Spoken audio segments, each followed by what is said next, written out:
Dear students, तो आज हम स्टार्ट करने जा रहे हैं साइक्लो एल्केन्स। और लास्ट वीडियोस में मैं अपने एल्केन्स को खत्म कर चुकी हूँ, तो आज हम स्टार्ट करेंगे साइक्लो एल्केन्स। तो ये साइक्लो एल्केन्स एक्चुअल में होते क्या हैं, तो सबसे पहले यही देखेंगे। तो एल्केन्स के आगे लिखा है साइक्लो, इसका मतलब कहीं ना कहीं कोई साइक्लिक स्ट्रक्चर बन रहा होगा।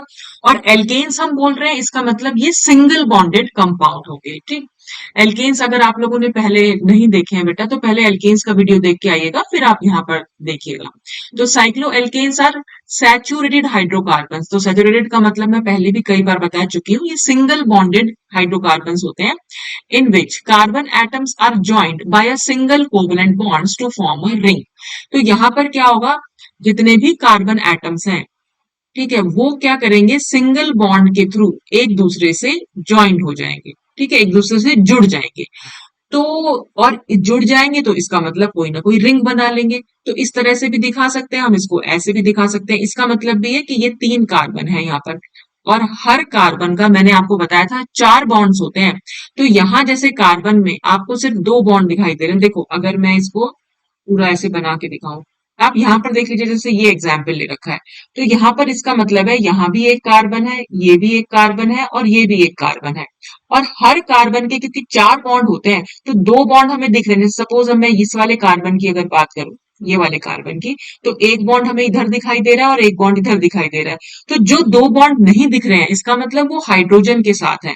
तो वो इस तरह से हम दिखा सकते हैं, यानी ये सब हमारे CH2 ग्रुप्स हैं। ओ सॉरी, ये मैंने दोनों, ये ऐसे है, यानी हर कार्बन के साथ 2 हाइड्रोजन अटैच्ड हैं। जैसे यहां पर देख लीजिए, तो हम इसको CH2, यहाँ पर भी CH2, और ये CH2। तो यहाँ पर जो रिंग एटम्स है वो हमारे कार्बन्स होंगे। तो कार्बन जो है आपस में ज्वाइन हो जाएंगे, और फिर हम देख सकते हैं कि वो लोग वो क्या करेंगे, रिंग बनाएंगे। तो these are also called alicyclic compounds. इनको हम एलिसाइक्लिक कंपाउंड भी बोलते हैं because of their similarity to aliphatic compounds, क्योंकि जो इनका नेचर है वो एलिफेटिक कंपाउंड से मिलता जुलता है।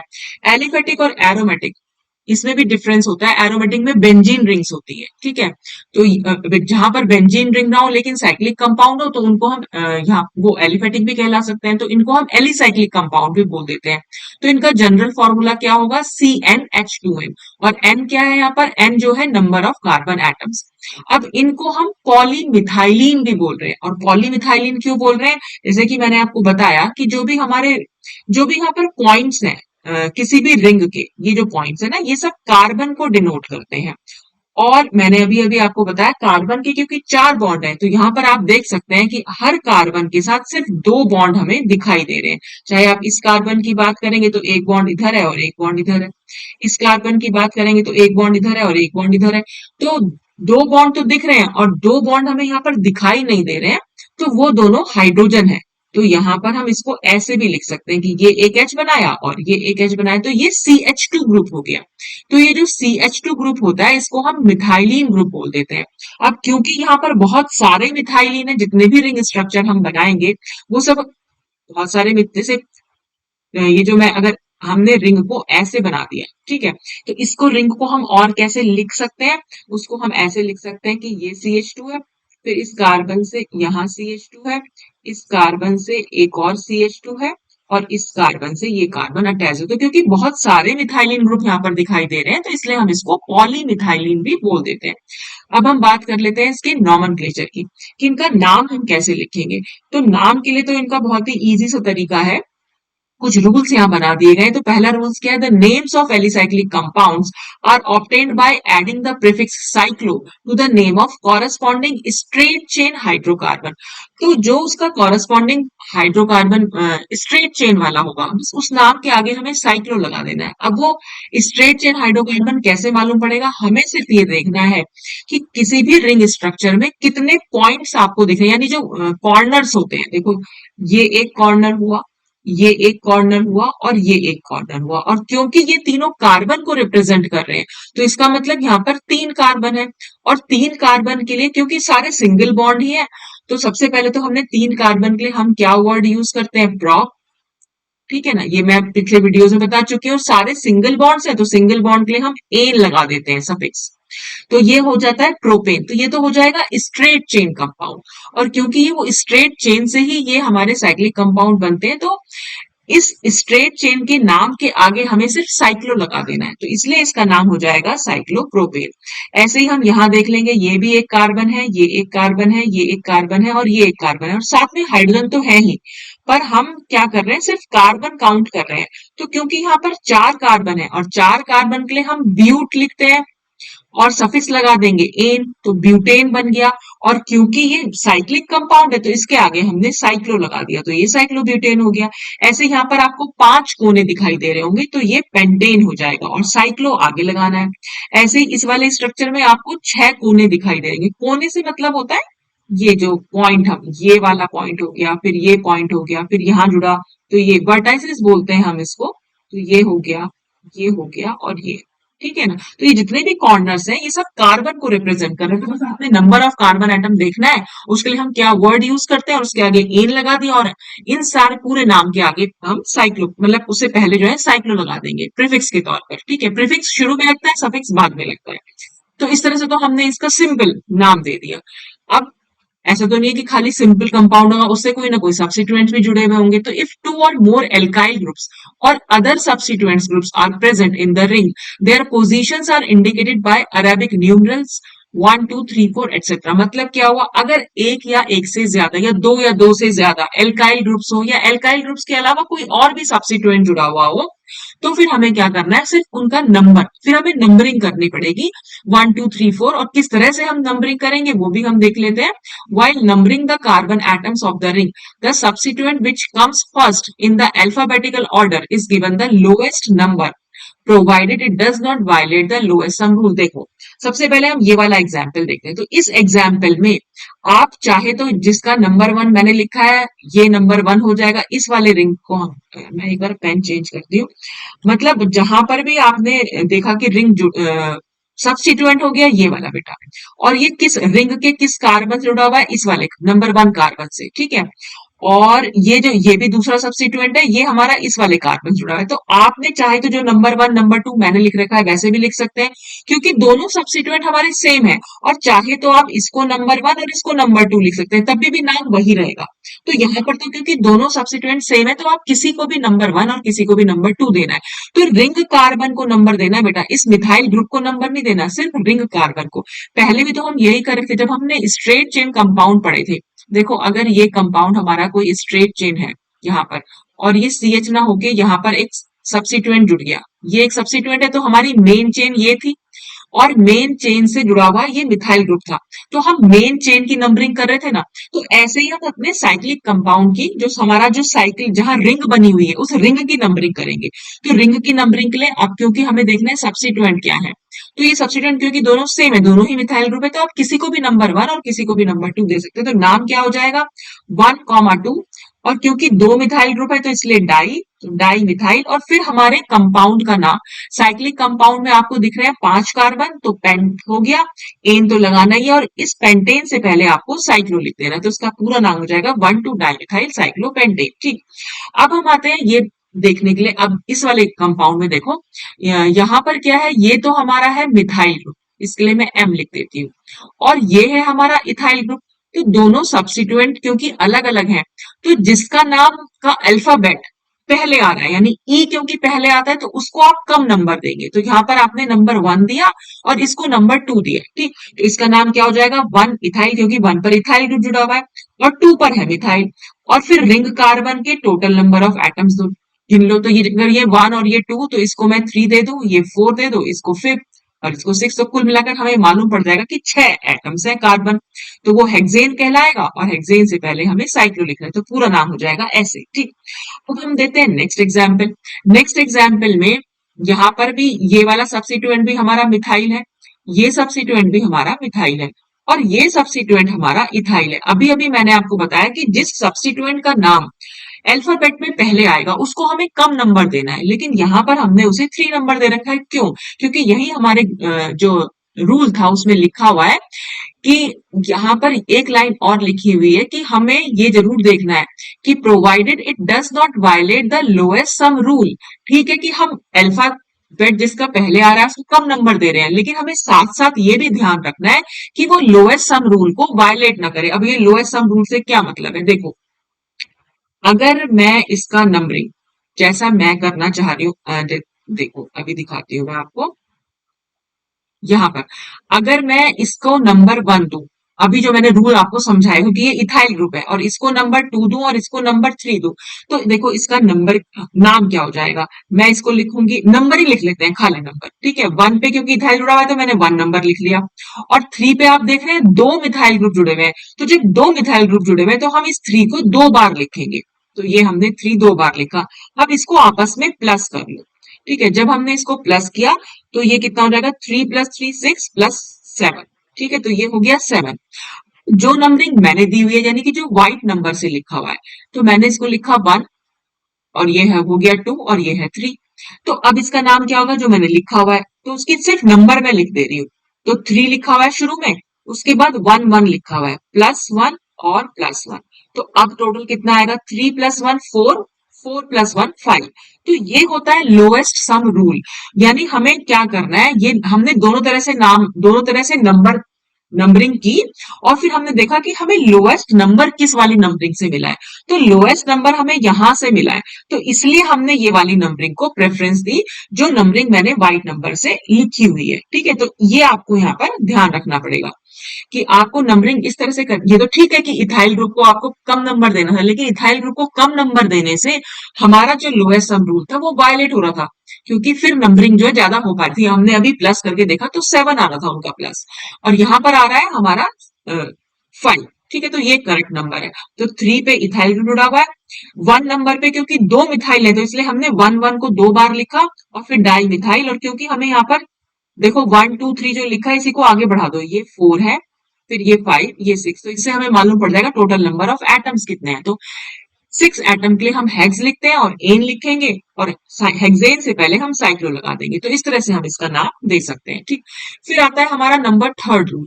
नंबर थर्ड रूल ये कहता है कि if the ring contains more और equal number of carbon atoms then the alkyl group attach to it, मतलब क्या है कि अगर हमारे पास जैसे ये वाला रिंग स्ट्रक्चर है, रिंग स्ट्रक्चर से ये जुड़ा हुआ है हमारा सब्स्टिट्यूएंट, तो हमें ये देखना है कि हमारे सब्स्टिट्यूएंट में कार्बन एटम का नंबर कितना है और हमारे रिंग में कार्बन एटम का नंबर कितना है।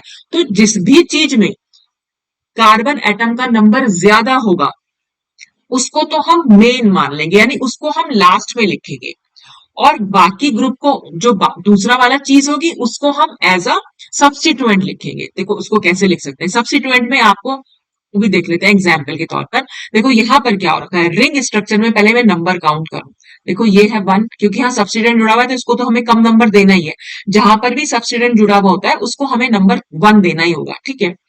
ये नंबर 2, ये नंबर 3, ये नंबर 4, ये 5, और ये 6। यहाँ पर तो है 6 कार्बन। अब हम यहाँ पर भी देख लेते हैं कि, और वो दिख ही रहे हैं हमें, यहाँ पर सिर्फ 4 कार्बन है, तो इस वाली चेन में है 4 कार्बन, और हमारा जो साइक्लिक कंपाउंड है उसमें 6 कार्बन। तो ज्यादा कार्बन किसमें, हमारे साइक्लिक कंपाउंड में।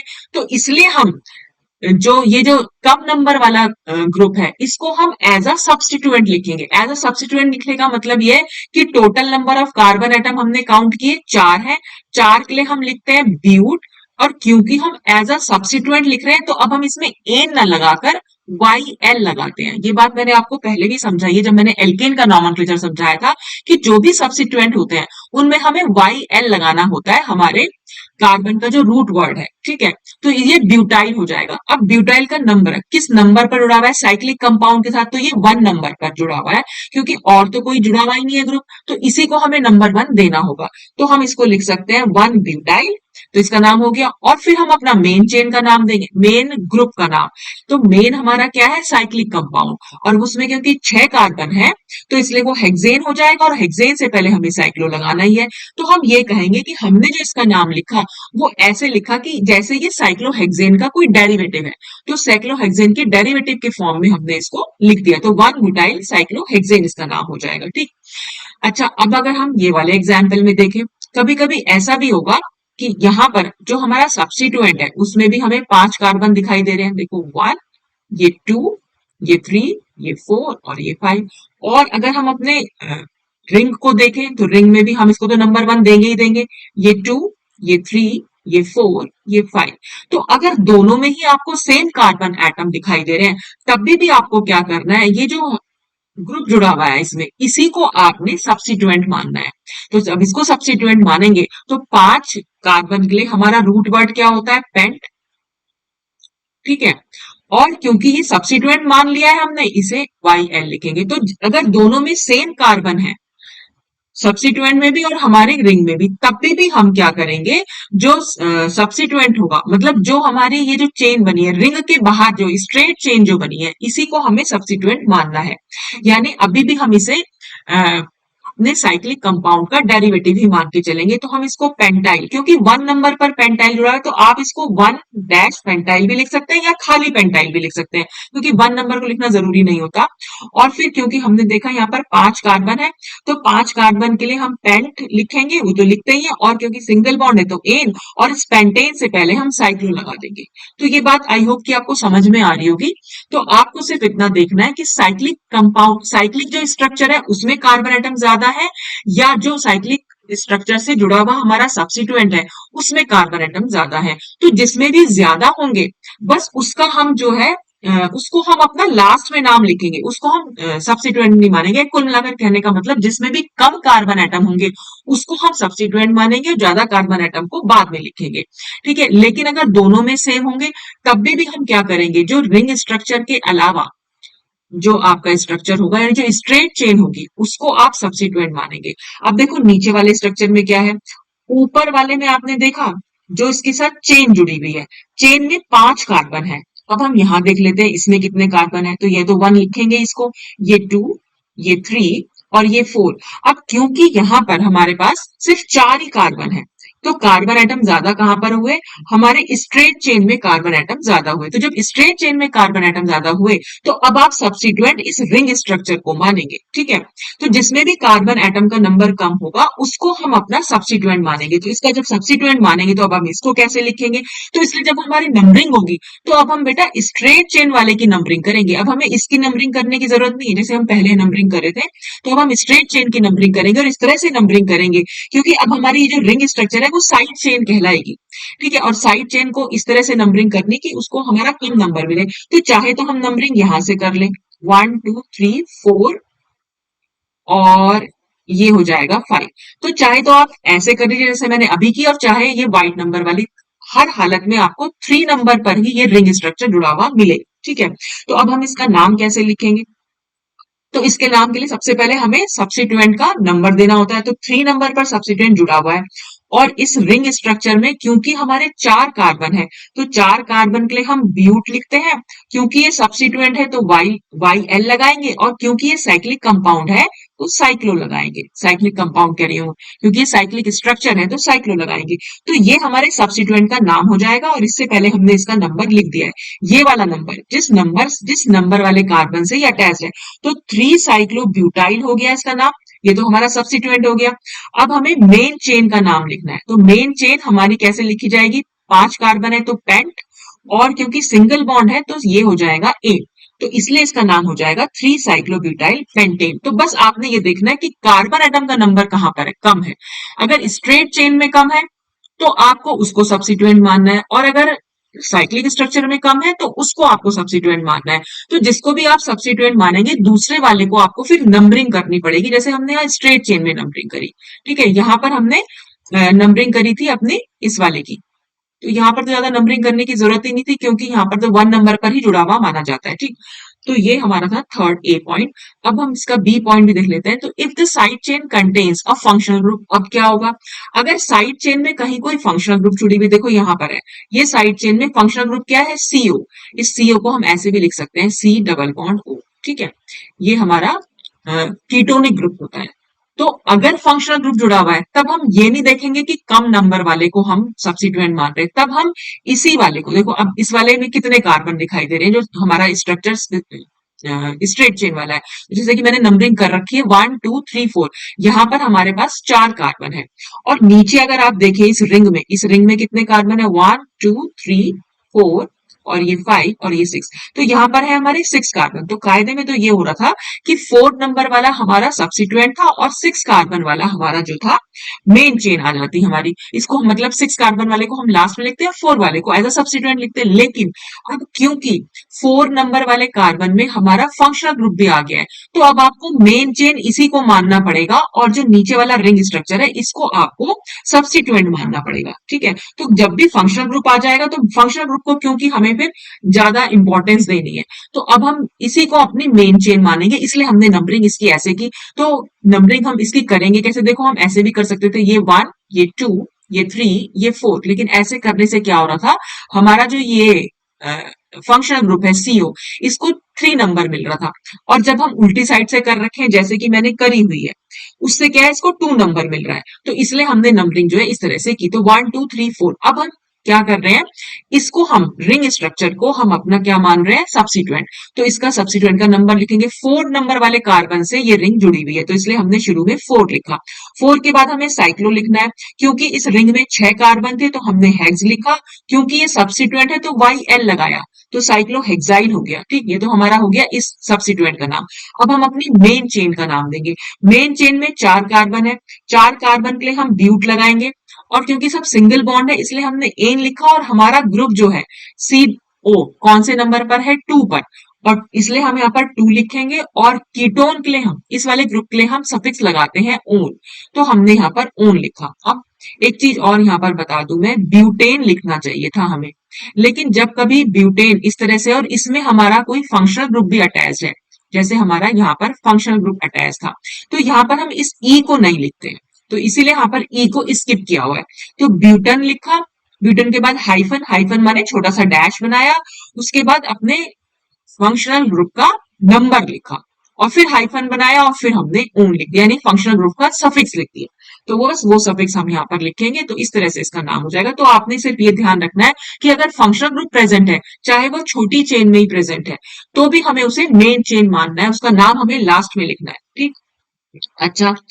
अब अगर कोई फंक्शनल ग्रुप, हमारा फंक्शनल ग्रुप भी प्रेजेंट है रिंग में, और हमारा कोई और सब्स्टिट्यूएंट भी, जैसे CH3 हमारा सब्स्टिट्यूएंट भी है और OH हमारा एक फंक्शनल ग्रुप है, तो हम क्या करेंगे, OH को प्रेफरेंस देंगे। OH को प्रेफरेंस देने का मतलब है इस जिस रिंग कार्बन से जुड़ा हुआ है उसको हमें कम नंबर देना है, इसलिए हमने इस रिंग कार्बन को 1 नंबर दिया है, फिर इसको 2 दिया है और इसको 3 दिया है। इसका नाम कैसे देंगे, नाम देने के लिए सबसे पहले हम इस सब्स्टिट्यूएंट का नाम देंगे। ठीक है, क्योंकि फंक्शनल ग्रुप का नाम हमें सफिक्स की तरह लिखना होगा, तो इसलिए हम इसका नंबर देखेंगे। मिथाइल ग्रुप किस नंबर पर जुड़ा हुआ है, 3 नंबर पर, तो 3 तो मिथाइल हो गया। ठीक, उसके बाद हम क्या करेंगे, अपना जो ये साइक्लो कंपाउंड है, साइक्लो में हमारे कितने कार्बन है, देखो 1 2 3 तो मैंने लिखा हुआ है, 4, ये 5 और ये 6, तो 4 मतलब 6 कार्बन है, तो साइक्लो तो हम लिखेंगे ही लिखेंगे, हेक्स लिखेंगे 6 कार्बन के लिए। फिर एन, एन का ई हम नहीं लिखेंगे, तो खाली ए एन लिख दिया है। फिर हाइफन लगाएंगे और अब हम नंबर देंगे अपना जिस कार्बन से ये फंक्शनल ग्रुप जुड़ा हुआ है, तो फन 1 लिखा, 1 के बाद फिर हाइफन लगाया, और क्योंकि OH के लिए हम सफिक्स लिखते हैं ओल, एल्कोहल होता है तो एल्कोहल से ओल आया, तो इसलिए हमने यहाँ पर ओल लगा दिया। ठीक है, तो ये हमारा क्योंकि मेन फंक्शनल ग्रुप था, यहाँ पर CH3 और OH, इसमें CH3 हमारा सब्स्टिट्यूएंट है और OH हमारा फंक्शनल ग्रुप है, तो जो एक फंक्शनल ग्रुप होता है उसको हम लास्ट में लिखते हैं हमेशा। ठीक है, तो इसलिए हमने इसका सबसे पहले सब्स्टिट्यूएंट का नाम लिखा, उसके बाद अपने साइक्लिक कंपाउंड का नाम लिखा, और उसके बाद हमने फंक्शनल ग्रुप का नाम लिख दिया। तो इस तरह से हम इसकी नंबरिंग को कर सकते हैं। तो ये हमारा नॉमेनक्लेचर था साइक्लोहेक्सेन के कंसेप्ट, मतलब साइक्लो कंपाउंड जो हमारे साइक्लो एल्केन्स थे उनकी हम नॉमेनक्लेचर हम कैसे कर सकते हैं। तो ये कुछ 3 4 पॉइंट्स हैं जो बहुत ज्यादा आपके यहाँ सिलेबस में है भी नहीं, तो इस तरह से हम इसका ये जो है नंबरिंग कर सकते हैं। तो आज के लिए बस इतना ही। Thanks for watching.